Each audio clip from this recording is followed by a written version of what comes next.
With May being Military Appreciation Month, we are spotlighting the 186th Air Refueling Wing Command Chief at Key Field Air National Guard Base.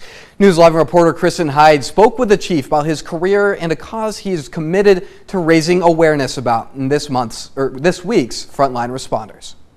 The 186th Air Refueling Wing Command Chief Master Sergeant Darren McMullen has been serving his country for 30 years in the Mississippi Air National Guard. It's always been a dream my whole life. I was an aircraft mechanic.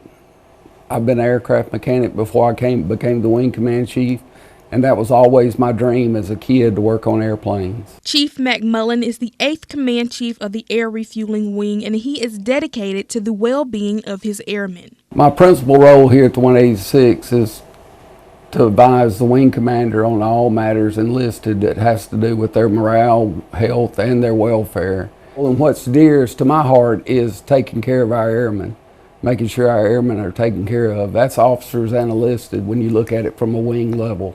Keeping a check on your mental health has been especially important to Chief McMullen after battling bouts of depression and anxiety following his leukemia treatments. In 2019, I was diagnosed with leukemia.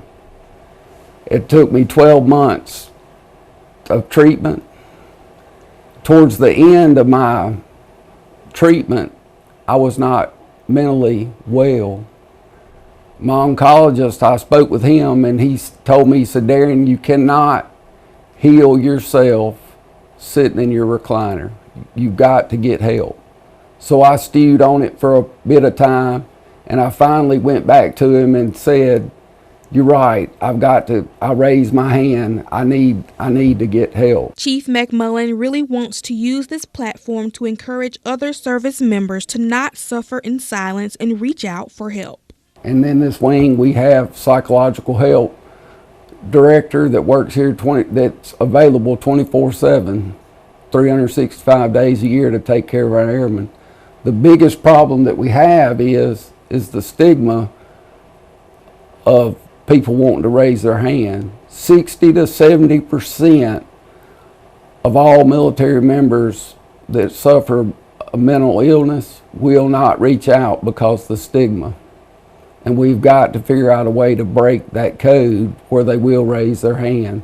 News 11 wants to thank Chief McMullen for his service as he is set to retire in October. Reporting in Meridian, Kristen Hyde, WTOK News 11.